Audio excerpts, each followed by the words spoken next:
Glad to be here with my gallon of caffeine, ready to roll. We've got some awesome speakers. We've got next up one of my good friends, Rick Crawford, and then we're going to have a guy from Palo Alto.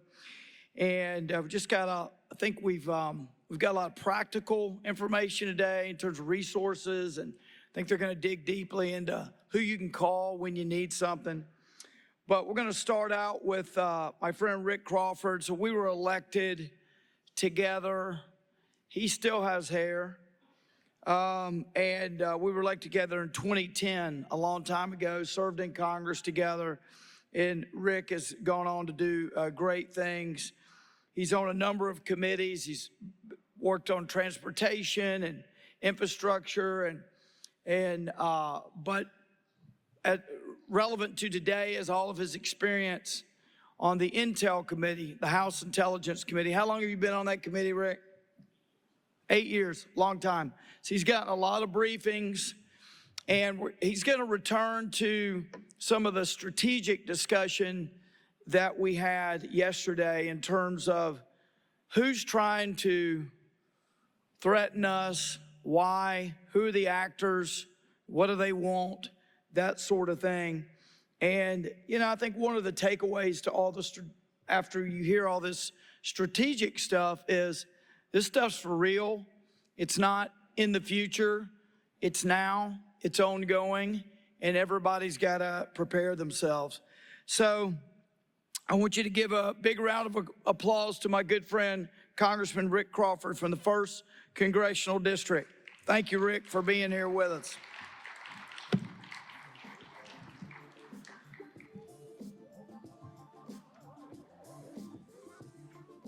I'd be remiss if I didn't mention that he was one of those crazy Army guys whose MOS was to dispose of ordnance. So Rick's one of the guys, when they have a bomb that didn't explode, he goes, I'll take care of it. That prepared me for Congress, actually, so that's good. Thanks. Great to be here. Let me just tell you that I'm not a techie, so I'm not going to talk about, all the tech. And that's important because you guys got plenty of that. There's lots of folks that can give you the insights on technology.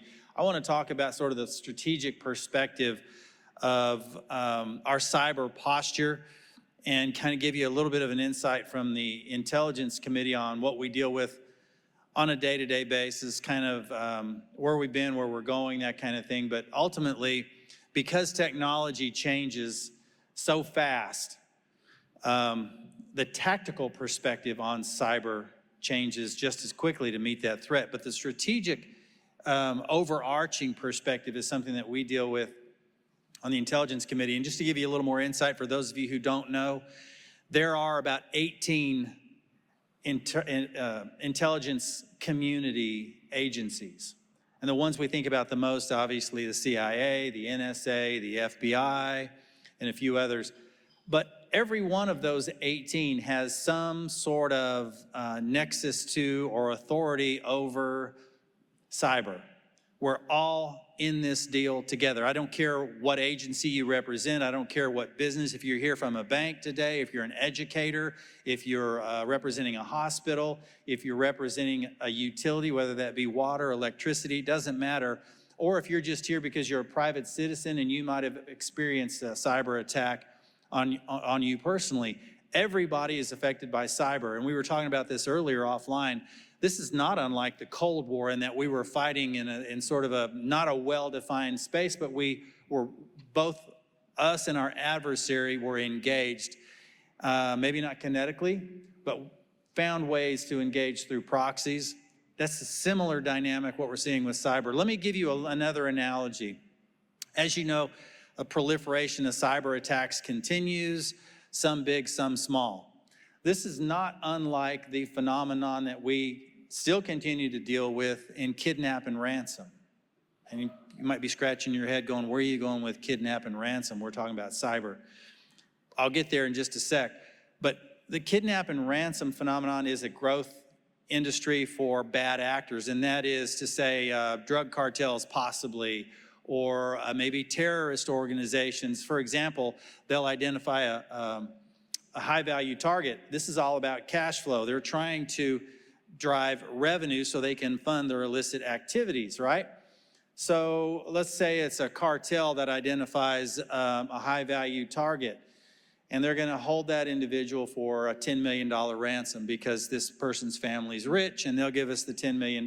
Well, when you do that, you draw a lot of scrutiny from law enforcement community. And so if there's law enforcement here, you can understand this. So in order to evade, it's not that they're ignoring the high value targets, but they have changed their business model. They started going to low value targets. That is to say, I'm gonna go after somebody who maybe I can only get $5,000 or $10,000, but I can get it right now. I can get it in the next 12 hours. And the likelihood of them involving law enforcement is gonna be so much lower because all they want is their kid back.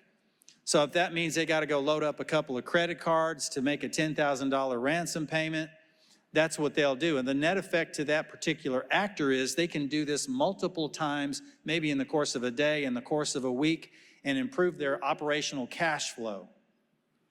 That's not unlike cyber, in that how did we start seeing cyber attacks happen? Was it nation states attacking nation states? No, even though that could happen. What it was these one-off individuals, and we use this stereotype of an individual living in their parents' basement and just kind of, keyboard warriors. Here's what we're gonna do. I'm gonna see if I can exploit this bank or this utility or this hospital. And over time, as these attacks begin to proliferate, they become noticeable to now nation states. And someone like, for example, Iran or Russia or China or even Cuba or North Korea, they see value in this too, because this is an opportunity for them to not only go after an adversary, but also improve their cash flow. So what we're seeing is, and I've even introduced legislation to address this, is things that become vulnerable, like a small town utility, for example, a water system in a small town in Arkansas. Why in the world would they come after a small town utility in Arkansas? Just what I said, because maybe they can get $5,000 or $10,000 by the close of business, and they'll repeat that process throughout small towns across the country. Eventually, let's say for the sake of argument, you got this guy in Romania that's getting really good at this.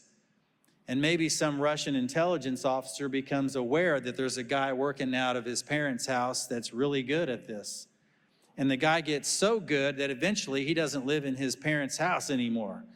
He starts driving around in a nice new Tesla, and he's living high on the hog, and he's attracting some attention to himself, and that gets the attention of maybe an intelligence officer for, let's say, Russia. And they say, maybe you could do this and expand your targets. Maybe we could do this and go after higher value targets. Maybe you don't need to live down here in $5,000, $10,000 range. Maybe we need to think about the $1 million, the $5 million range, or maybe we'll just pay you to do it so that we can implant into an electrical grid so that we have potentially an offensive posture that gives us a foray into something that's very, very important to an adversary. And so you can see that the cyber threat has proliferated to a point that the intelligence community outside of the United States sees great value in this. And so these kinds of things will continue. The question is, what are we doing about it?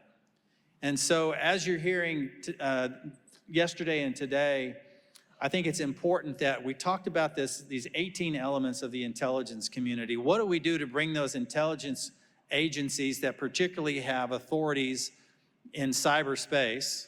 What do we do to bring them home to us? What do we do to create those channels of communication up and downstream that says to a bank that's been hit by a cyber attack and ransomware attack that now I have a reporting protocol. Not only can I report this through channels, whether that be CISA, Cybersecurity, Infrastructure Security Agency under Homeland Security, or whether it be the FBI or a combination of the two.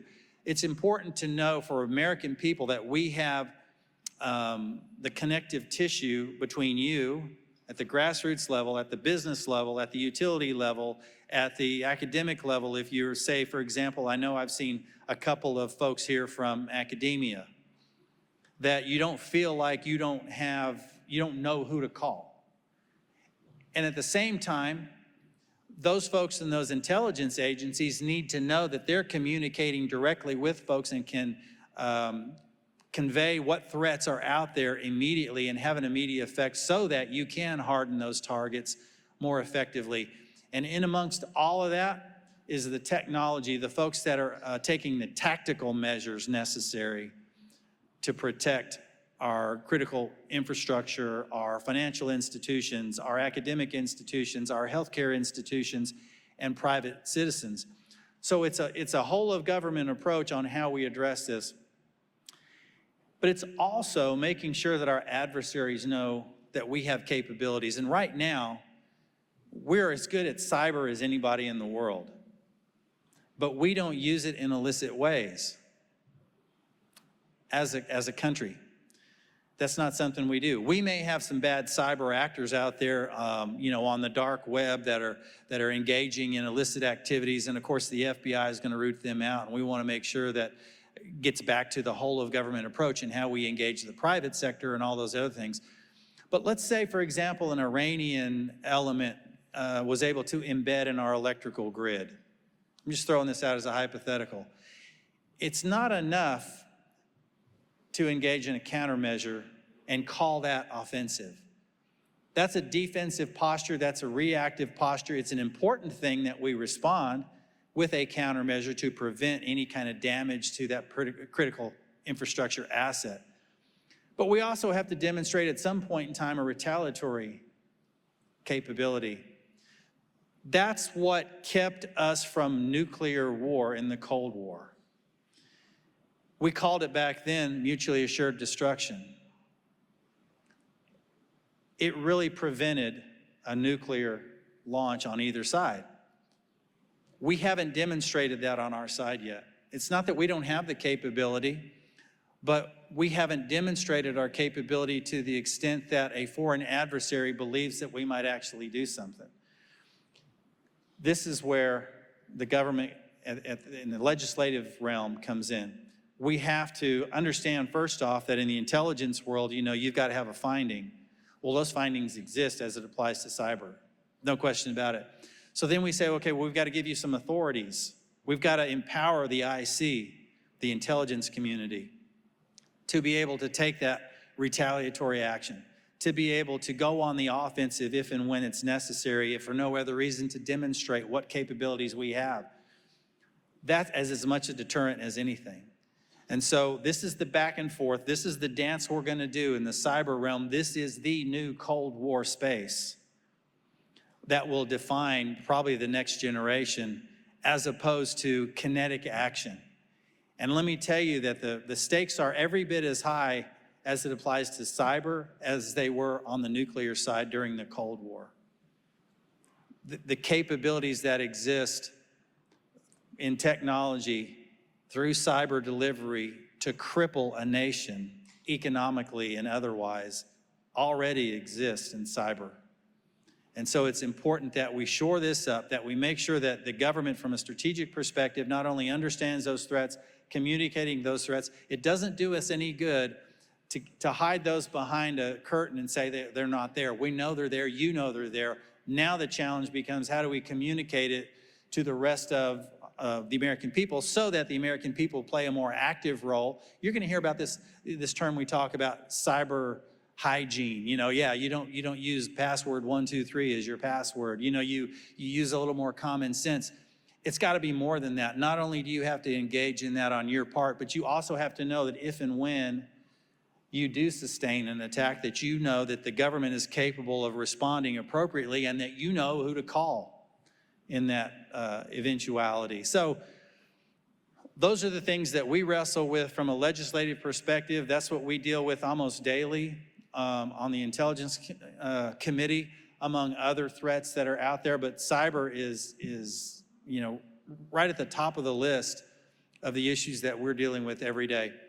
So When I walked in, I was glad to see that I was in a room full of Baptists. It made me feel much more comfortable because everybody's sitting at the back of the room, just like I always do. But I wanted to give you an opportunity for some questions, and if I can't answer them, I'll get our Attorney General, Tim, to answer them. But at any rate, if we've got a microphone and want to circulate around, if somebody has a question before I have to leave, I would love to hear it and be able to try to provide an answer for you if I can. I'm going to start out with a question, and while I'm asking a question, can you bring a microphone for questions? If y'all could run that down here. Could you, I don't know if you can talk about this in an unclass environment, but can you talk about what we do to adversaries when we identify them as being hackers, as attacking us, as threatening us, trying to do us harm, whether it be someone in one of the former Soviet countries, stands, China, wherever, whether it's a state actor, whether it's an individual. Can you just tell us, what do we do? It seems to me, and I know this is not the case because a lot of it's not reported, but it seems to me we hear the attacks, but we rarely hear of the retaliation or the response. So this is I'm glad you brought that up. This is one of the challenges that we face is, as I mentioned before, we sort of live in this space of sort of a reactive posture and countermeasures, as opposed to now we're going on offense. When we identify an adversary, what can we do? There are a couple of things. Obviously, we have, domestically speaking, we have law enforcement. FBI is going to be involved in that. Homeland Security is going to be involved in that. When we start getting into dealing with nation states, we're probably all familiar with the construct of our combatant commands. That is to say, Central Command, Southern Command, Africa Command. Well, we have Cyber Command, Cybercom. One of the challenges I think we face is that one individual is in charge of NSA. We have an NSA director who is also in charge of Cyber Command. This, I think, presents a little bit of a challenge and a little bit of a conflict because the NSA obviously has a different mission set than Cybercom. Cybercom, by definition, is a combatant command. This identifies cyber as a priority as it applies to combat. Therefore, I don't know that any of our combatant commands exist as a defensive measure. They are there to, we talk about Department of Defense, but our Department of Defense is on offense. Our combatant commands exist to advise regarding an area of responsibility to advise the president on these national security matters as it applies to national defense, the military. So we do have this agency, Cybercom, that has the capability to go on offense. It's entirely a decision of the president and how he prioritizes that issue. Our offensive capability is as good or better than any country on the planet. It's a question of authorities and a willingness to go on offense to retaliate, as I mentioned before. Otherwise, everything we do is essentially consequence management. It is a countermeasure, it's a reactive posture, it's a defense mechanism, but it does not equate to offense. Can we go on the offense? Yes, we can. Have we? Officially, no. That's not, and I don't know of any offensive measures we've taken from a cyber perspective. Should we? At some point, probably so.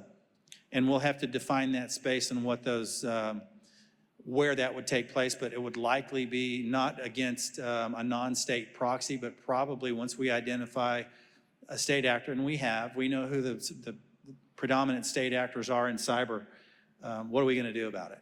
And again, this is a question for the President and the National Security Council. Do we have any, I've got another question, but anybody else? Here we go. There's one back there in the back. Okay. just state your name and where you're from.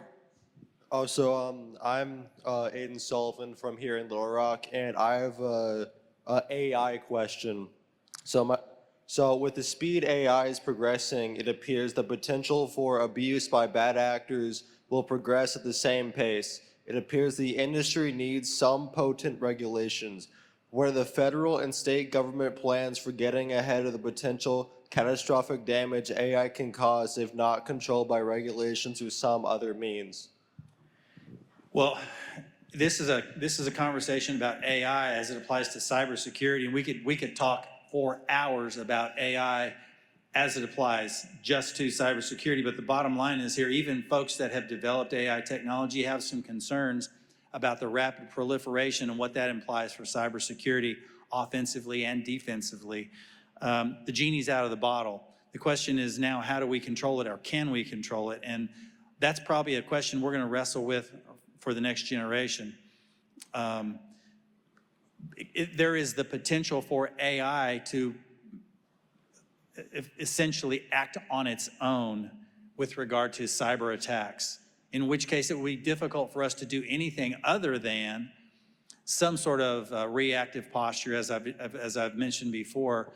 And of course, the technology will have to play a role in that. How do we counter AI as it applies to potential cyber threats? You got to talk to the 40-pound brains on the other side of the wall here, because those are the guys, as I mentioned before, from a strategic perspective, we have to know it's a problem, we have to be aware of it, and we have to empower the agencies to address it from a tactical perspective. That's going to require leveraging technology to address just that. And I'm going to tell you this, there's a lot of folks who that are played a role in developing AI and play a role in continuing to advance AI that are starting to question from an ethical standpoint, have we gone too far? Can we pump the brakes, or should we not? This becomes every bit as much an ethical and moral question as it does a technical question. Hey, Rick, just to follow up before the next question, has anyone introduced any legislation that would do what this gentleman was asking about? Is there any pending legislation, serious legislation, that would regulate AI that you're aware of? What's your view on it, and who's the proponent? So there have been a number of hearings on AI, and we've had some I mentioned the 40-pound brains. We've had several of the techies that have come in and testified on AI. To my knowledge, if there's been any legislation to that end, I'm not aware of it.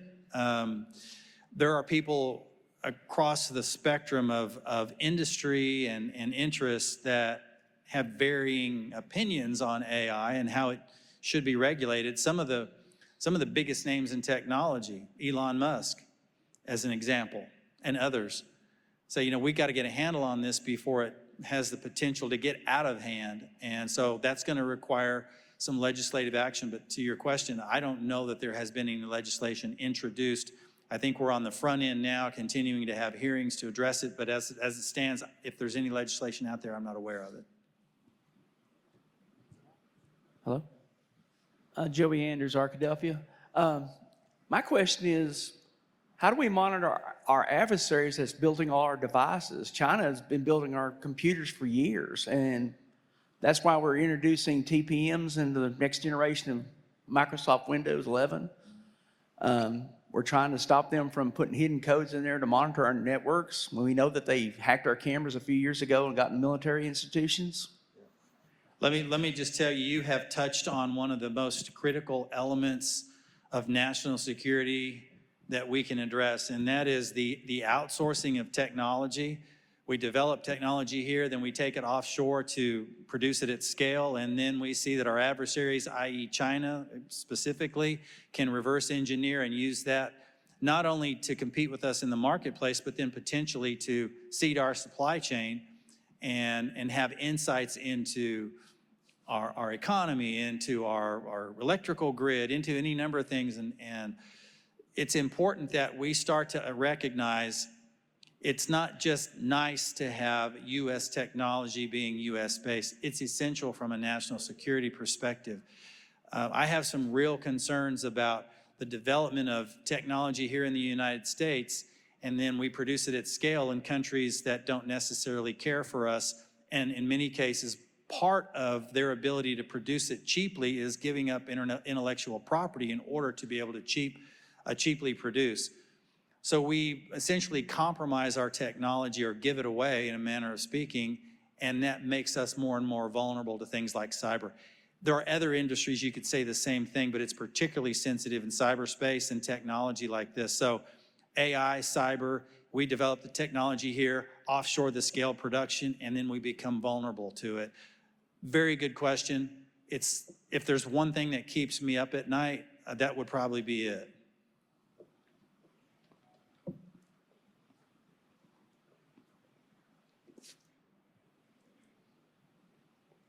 Hi. Uh-oh.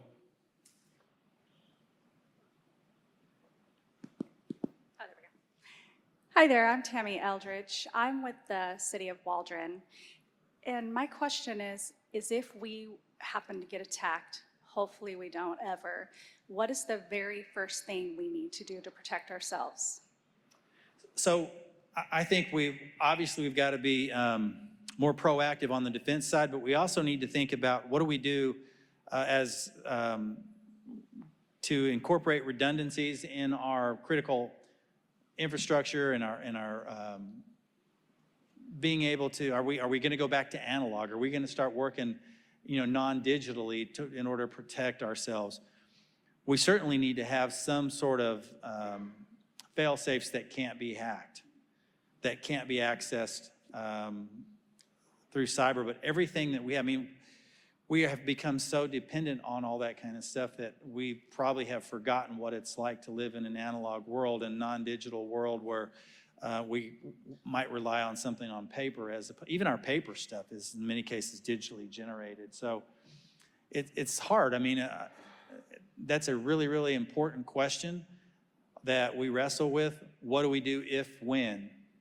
And I don't have a good answer for that. And I'm hoping that the tech folks that are here this week will be able to really drill down on that and provide you the kind of answer that you need and that you deserve, because we have put ourselves in a position where we have made ourselves vulnerable without any sort of analog or non-digital redundancy or fail-safe that prevents that from continuing to happen over time. So I'm hoping we can get there, and I think this is a good forum to have that conversation. Morning, Congressman. Thanks so much for visiting us in Little Rock. Just a quick question about language. I think as a lawyer, very much keyed into it. But if I had $1 for every time I heard Iran, China, Russia, and North Korea, both at our conference and in the past conferences I've been to, I'd have $100 in my billfold. Regarding these countries, in terms of language, do you think moving forward, state, federal officials, we should say the governments currently in power in these countries? I'm just worried that when we talk about these places, some population of 1.7 billion people, we give the wrong impression. It's the governments, not the people. Well, absolutely. I think that, we're not saying that when we talk about state actors, that's exactly what I'm talking about. I'm not maligning an entire population of people. I'm talking about the state. I'm talking about, for example, when I say China in the context of state actors, I'm saying the Chinese Communist Party. I'm saying the People's Liberation Army. I'm saying that entity that controls that country that seeks to do damage to an adversary like the United States, that wants to undermine the United States in every category you can think of, politically, militarily, economically, and otherwise. And obviously digitally, and as it applies to cyber. So just the disclaimer on the front end, when I'm talking about state actors, I'm not talking about the citizenry per se of that state. I'm talking about the governing entity of that state. So we keep on hearing that each state, each governing country, China, Russia, Iran, has their own cyber groups that are trying to get into our critical infrastructures. Does that put more emphasis on the United States to hire more of our own ethical hackers for our own cause and kind of do a Cold War situation where we do the same, but since we have the money to say and the technology to do it slightly better, to just, what's the turning point to where we just start turning off the power, water, communications? Well, that's a policy question that is certainly going to be dealt with and have to be dealt with in the halls of Congress. But as it applies to right here and now, the National Security Council should have a very well-developed policy on that, and that would come under the purview of the president. I mean, as the National Security Council makes recommendations on national security issues to the president, he or she should be prepared to execute a plan based on what you're describing, or to not, whatever the appropriate action might be. But the other interesting thing is, you know, every state is set up differently. Just because we have this intelligence community that is comprised writ large of about 18 different agencies, and we have a very robust cyber command, and we have a very, you know, strong NSA. Doesn't mean every country functions that way. Some of that stuff, some of the things that we're seeing certainly could be categorized at the same time as a state-sanctioned action, but off the books. That is to say, finding an agent that they can control that will do a state-sanctioned action against, say, for example, an American entity like a utility. But at the same time, they can sort of keep their fingerprints off of it. And so we don't necessarily have that degree of formality, or they don't have the degree of formality and rigid construct that we have in the United States. So it's a little bit of an apples and oranges comparison on how we engage a foreign actor, a state entity, as it applies to a cyber attack. Got time for one more question. We got one more? Good morning, sir. Thank you for attending. I know we have been talking a lot about cybersecurity as it relates to military implications, but I think we need to also look at the public health mission as it relates to medical devices and the cybersecurity implications. For example, heart-lung machines, pacemakers, cybersecurity related to genome sequencing. All that data that we store that can easily be manipulated. The CRISPR technology, where you can alter the whole genome sequence to make a benign bacteria to a more pathogenic bacteria. So I think in addition to the military implication, I don't have a question, this is just a comment, that we need to keep focus on the medical issue that can help promote and protect the US citizens in this country. Thank you. So you've really touched on something I think is important to talk about. That's fitting that this is the last question before I go, because I think it's really, really important, because all the implications of cybersecurity, it's not just about identity theft or things that, you know, the average person can deal with, can understand and relate to. It's what's the application from a military perspective if a foreign adversary were to get access to very, very sensitive information that they could then use against us, that they could find some way to overlay that into a military application, as you suggested, potentially with genome sequencing, things of that nature that could threaten our healthcare institutions. I mean, it's enough to make your head explode, because you can just imagine, an adversary that seeks to do harm is only limited by their own imagination. And this is one of the things I learned as a bomb tech. It's hard to imagine when you're walking down range on an improvised explosive device what that consists of, because we weren't in the room when that technology was developed and when this individual wired that and used whatever technology he wanted to use to wreak havoc on a target. It's the same thing here. We don't know what's in their mind, but it's where we fail is in a failure of imagination, not understanding what could happen if. We do a lot of red teaming at the federal level in law enforcement, across the spectrum of law enforcement agencies. We do red teaming in the military, all of these kinds of things. But it's failure of imagination, and particularly as it applies to the exploitation of cyber to acquire technology. Failure of imagination is where we'll see the biggest failures going forward. Thank you all, appreciate it. Thank you, Rick. Thank you for being here. Thank you for taking questions. I appreciate that. I just want to mention one of the things that continues to be at the forefront of discussion in the context of a lot of these questions is, when does traditional war begin when cyber is involved? For example, if a nation state turns the power off at a Walmart or a convenience store, no lives are lost. Is that an act of war? Or is that just an inconvenience? Now, what if they turn the power off on a Saturday night at an SEC football game? That may well be war.